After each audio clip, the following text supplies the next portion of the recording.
아멘. 할렐루야. 우리를 구원하시고 사랑하시는 우리 구주 예수님을 찬양하며 예배합니다. 자, 오늘 시편 37편 말씀으로 여러분들을 인도합니다. 37편의 저자는 다윗입니다. 그리고 이제 오늘 말씀 제목은 따라서 하십니다. 악인들로 인하여 불평하지 말며. 오늘 1절 말씀인데요. 1절 말씀, 악을 행하는 자들 때문에 뭐하지 말지어다, 불평하지 말지어다 그랬습니다. 악을 행하는 자들 때문에 불평하지 말고 불의를 행하는 자들을 뭐하지 말지어다, 시기하지 말지어다 라는 말씀을 주셨어요. 그들은 풀과 같아서 속히 배임을 당할 것이고 또 그들은 채소 같아서, 푸른 채소 같아서 쇠잔해질 것이미로다 그렇게 말씀하시는데요. 먼저 오늘 1절에 보시면 악을 행하는 자들 때문에 뭐하지 말지어다, 불평하지 말지어다. 악을 행하는 자들 때문에 불평하지 말지어다. 왜 악을 행하는 자들 때문에 불평하지 말라고 그러실까요? 분명 악을 행하는 자들은 잘못됐습니다. 그건 잘못된 거예요. 그럼에도 불구하고 불평하지 말라라고 하신 것은 그 악을 묵인하거나 방조하거나 옳다라는 그런 의미가 아니라 이 악을 행하는 자들 때문에 불평하다 보면 우리도 알지 못하게 부정의 영에 빠지기 때문에 그렇습니다. 하나님을 믿는 사람들은 이렇게 하나님 주시는 건강한 영으로 감사하며 살아가는 사람들이죠. 그런데 악인 때문에 불평하다 보면 우리 자신도 알지 못하게 부정적인 마음을 가지게 되는 거죠. 또 하나는 범사에 감사하라고 하신 말씀에 위배되기 때문에 그렇습니다. 우리가 불평하면서 이 감사와 같이 공존할 수 없는 거거든요. 그리고 또 불평하다 보면 우리 마음의 평안이 사라집니다. 그러니까 기쁨이 사라져요. 그래서 하나님을 믿는 사람들의 마음속에 하나님은 평안이 있기를 바라시고 그리고 감사가 있기를 바라시고 또 긍정이 있기를 바라시는 거죠. 근데 하나님을 믿는 사람들이 어떤 이유든 간에 마음이 누구를 미워한다거나 누구를 적개심을 가진다거나 누구로 인하여 불평한다거나 평안이 사라지게 되면 그건 하나님이 원하시는 것이 아니기 때문에 그건 또 성도의 복된 삶이 아니기 때문에 그래서 악인들을 악을 행하는 것 때문에 마지 말며 불평하지 말며 그 악이 옳아서가 아니라 그 하나님의 때가 되면 하나님이 심판하신다라는 거예요. 이 악인들 때문에 가장 피해를 많이 본 사람이 누굴까요? 대부분의 많은 사람들은 간접적인 피해를 당하지 직접적인 피해를 당하는 경우는 그리 많지는 않습니다. 대부분 다 간접적인 피해를 당하는 거지만 근데 직접적으로 피해를 가장 많이 당한 사람이 누굴까요? 오늘 본문의 진짜 다윗이죠. 그 사울 때문에 얼마나 피해를 많이 당했습니까?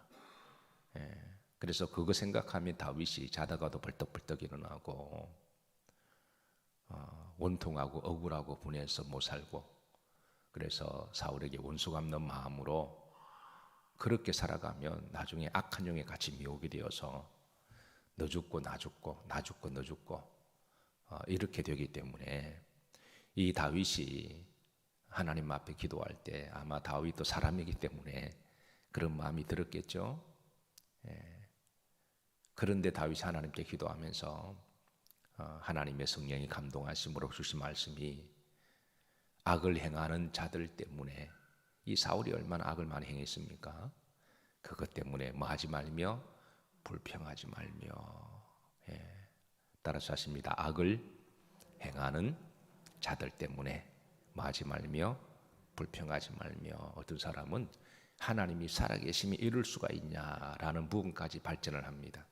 불의가 성행하고 악을 행하는 자들이 형통함을 보고 그 하나님이 살아계시면 여기까지 나가면 이제 하나님에 대한 불신앙까지 연계가 되는 거예요. 이렇게 되면 그건 불신앙이거든요.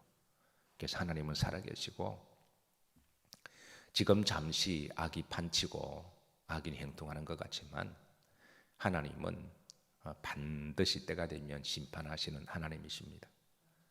그래서 혹 악을 행하는 자들 때문에 믿는 사람들의 마음의 평안이 잃어버리고, 그리고 일단은 우리 믿는 사람들이 누구를 미워하는 것은 그건 바람직하지는 않습니다. 상대가 아무리 나쁘고 악한 사람이라고 할지라도 믿는 사람들의 마음속에는 상대가 악한 짓을 하면 왜 저럴까, 그건 좀 바람직한 건 아니니까 그냥 한두 마디 정도 하고 말아야지, 그냥 계속 그냥 미워하는 마음을 가지고 있으면 영성을 우리가 잃어버리게 되고 마음의 평안을 잃어버리게 되고, 그리고 그 악인들이라고 할지라도 회개하고 돌아오면 우리가 받아야 되잖아요. 어쨌든 하나님은 교회를 세상을 구원하기 위한 최후의 보루의 장소를 하나님 만들어 놓으시는데, 교회마저도 그런 바라바를 받지 못한다면 그 예수님도 십자가 그 선상에서까지도 바라바를 받아 주셨잖아요.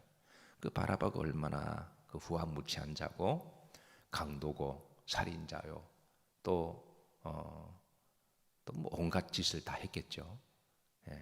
그런 자도 주님은 십자가에서 받으셨는데, 그런 자가 만에 하나 회개하고 돌아오면 교회가 받아야 되잖아요. 그러니까 우리 믿는 사람들의 마음속에는 항상 긍휼의 마음을 가지고 있어야 될 줄로 믿으시길 바랍니다.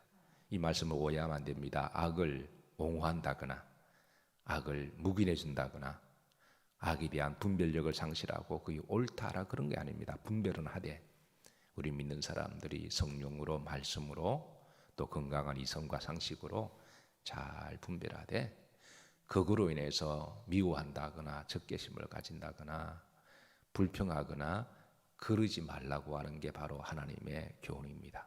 그래서 악을 행하는 자들 때문에 마지 말며 불평하지 말라. 불평하지 말라. 두 번째는 불의를 행하는 자들을 마지 말라. 시기하지 말라. 왜 시기하지 말라 그럴까요? 이게 참 묘한 게, 사람이 심리는 묘한 게 욕하면서 배운다고. 이게 이제 악인의 형통을 보고 욕을 하면서 한편으로는 자기도 그렇게 형통을 시기할 수도 있다라는 거예요. 그래서 누가 보지 않는다면, 누가 모른다면, 내가 눈 한번 딱 감고 한번 슬쩍 그렇게 한다면 나도 저들 사람들처럼 고속성진도 하고, 그래서 눈 감고 그냥 한번 이렇게 해주면, 그래서 한번 눈 감고 한번 한잔하고, 그래 한번 살짝 손잡고 이렇게 하면 아무도 모른다면, 그러면 그럴 수 있는 죄성의 성질이 모든 사람들에게 다 있기 때문에 한편으로는 악인에 대해서 마치 내가 의로운 것처럼 불평하고, 그래서 우리가 악을 불평할 때 또 다른 함정에 빠지는 것은 내가 상대적으로 의를 드러내기 위함이라면 그것도 하나님이 기뻐하지 않는 겁니다. 하나님은 그러니까 우리 모두는 다 그런 죄성의 성질이 있어서 나도 그럴 형편이 되면 그럴 수 있거든요. 그러니까 우리가 오히려 반면교사를 삼고 우리 자신을 돌아보고, 그래서 나도 누가 보지 않는다면 내 이익을 위해서라면 결정적인 순간에 이렇게 할 수가 있으니까, 그래서 악인의 형통을 마지 말고 부러워하지 말고 시기하지 말라, 이렇게 말씀을 주신 거죠. 다윗에게도 그 사울 왕이나 또 사울 왕을 지지하는 간신배들로 인해서 얼마나 많은 타협이 들어왔을까요? 그래서 너가 다윗에게 너도 이 사울 왕 좀 비유 맞추고 너도 좀 불법을 행하고 좀 그렇게 하면 우리가 이런들 어떠하리 저런들 어떠하리, 칭동글 엉거주듯이 그냥 우리 한평생 그냥 같이 한번 그렇게 한번 살아보세. 그럴 수 있는 유혹들이 다 우리들에게 있잖아요. 그런데 다윗은 그러지 시게 하지 아니하고 믿음으로 지켰기 때문에 오히려 더 악인들에게 왕따를 당하고 불의한 자들에게 왕따를 당해서 그래서 더 어려움을 당하기도 했지만, 그러나 그것은 믿음으로 가야 될 길이기 때문에, 의인들의 삶이기 때문에, 하나님의 심판을 믿기 때문에 때는 외롭고 힘들더라도 우리가 믿음의 길로 가는 것이죠.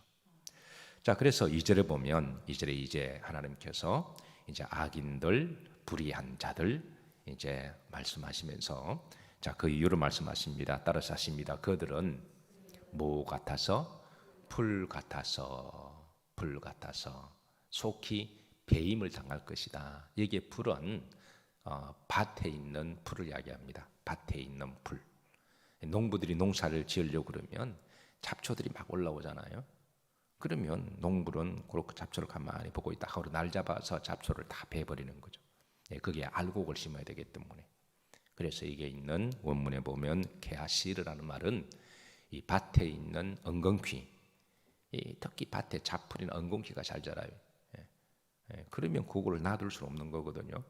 그래서 그거는 때가 되면 하루 날 잡아서 잡풀을 그냥 호미 가지고 낙 가지고 다 패듯이 하나님이 그렇게 뵐 것이다. 그렇게 이제 악인은 누가 심판하신다? 하나님이 심판하신다. 의인들이 악을 심판하다 보면 악인들과 똑같은 마음을 품어야 됩니다. 손에 피도 묻혀야 되고요. 그러다 보면 나중에 악은 심판했는데 제가 늘 강조하듯이 심판자가 또 악인이 되어 있어요.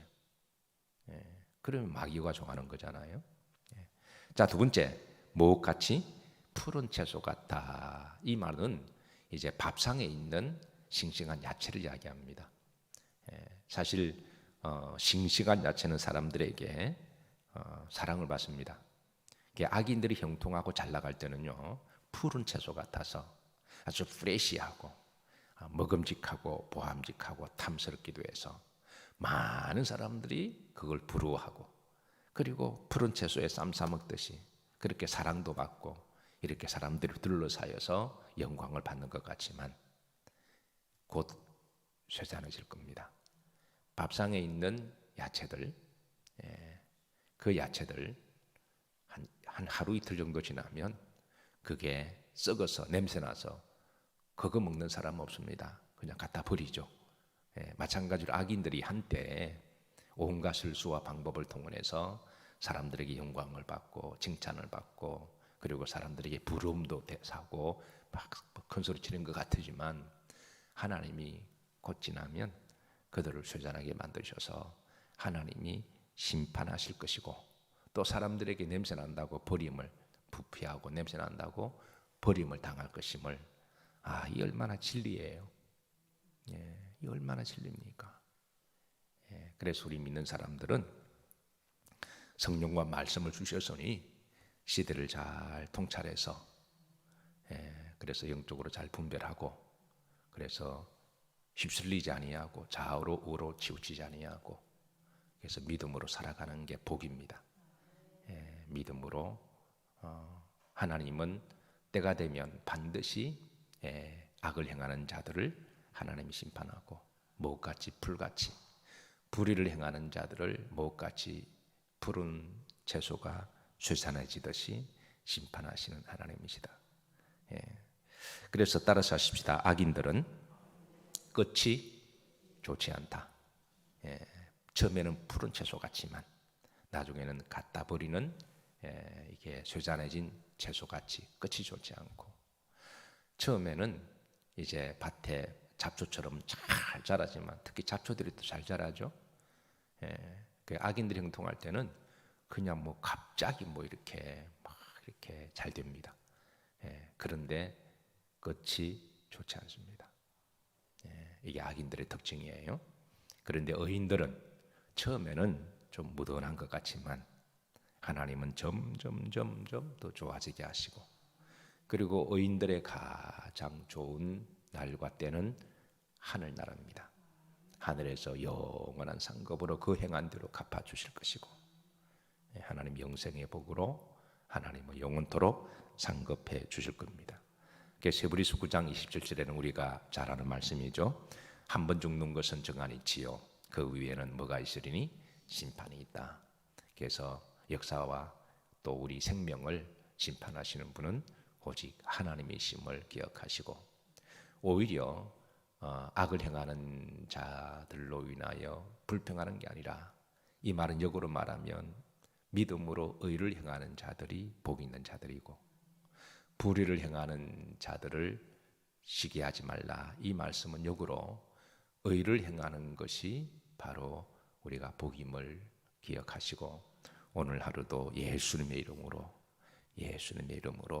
여러분의 마음에 평안하시고 또 긍휼의 마음을 가지시고, 그리고 주의 이름으로 선행하고 또 잘 대접하시고 또 주신 사명 잘 감당하시는, 오늘도 범사에 감사하시고 행복한 기쁨이 있는 하루가 되시기를 주의 이름으로 축복합니다.